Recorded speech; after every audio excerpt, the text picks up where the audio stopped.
Hi, my name is Giovanna Fiore. I am a patient of Dr. Tommy Rima, and I've been asked by him to send a quick little video to you guys sitting at that table, whoever you are.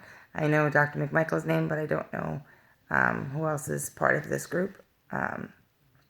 As sort of what he asked me for was a honest evaluation of the M4 and my experiences with it. But first, and I'm going to send that in a different video, but first, because I have a tendency to talk a lot. But first, what I wanted to do in this video is just to say thank you very, very, very deeply for even trying to do anything with EDS at all, because as far as I know, nobody else has.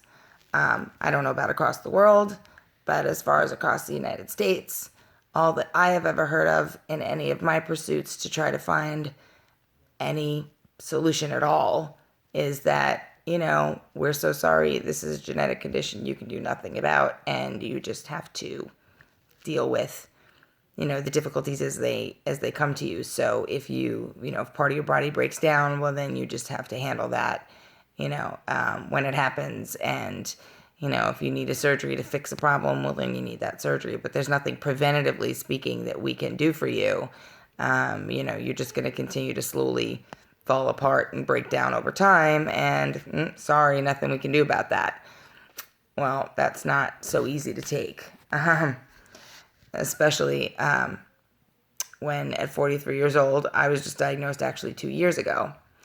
And I have been misdiagnosed and undiagnosed for 30 years. So this problem started for me when I was around 11 or 12 years old. Right around when I started to go through puberty, I really started to notice a very big increase in pain and difficulty, and things were just not right. And, I knew something was off. I kept telling my parents, I feel like an old person.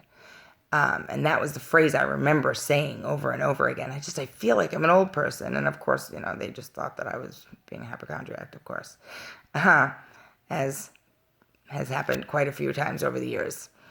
But anyway, I now have a daughter with EDS. She is, God, I'm not going to cry. She is 6 years old. She just turned 6 this week. And she is the sweetest, kindest soul I've ever met in my life. And she is already showing signs that I don't remember showing as a child. And it scares the living crap out of me. She falls a lot more than other children her age. She bruises like crazy. She says that her neck hurts a lot when she leans back to brush her teeth. Her knees give out on her occasionally. And her pediatricians and her rheumatologist, and pretty much that's all that I've gotten to see, because I don't want her to really know what's going on. Sorry.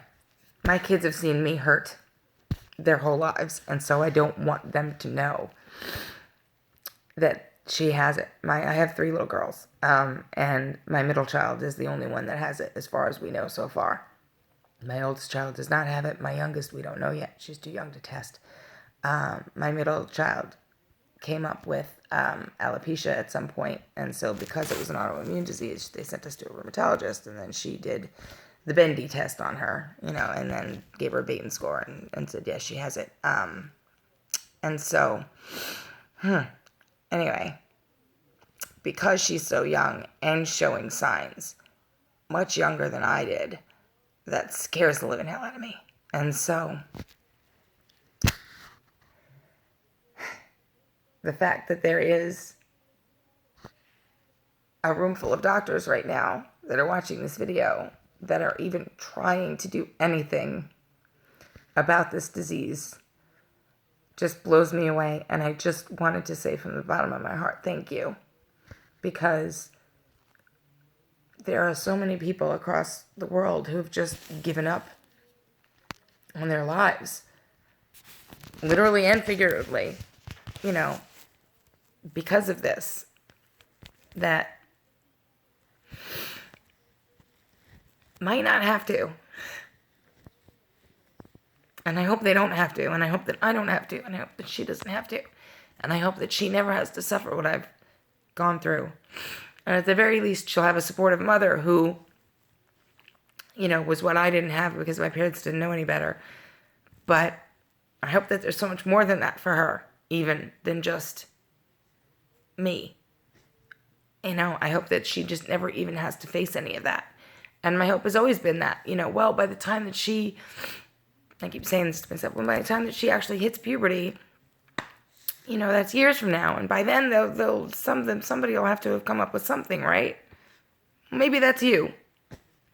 Maybe that's all of you sitting around the table trying to figure this out, trying to figure out what this is actually doing in our bodies and how to stop it and how to fix it and how to, try to work your magic in whatever way you can to do something about it. So from the bottom of my heart, thank you for doing something where everyone else has given up. Thank you.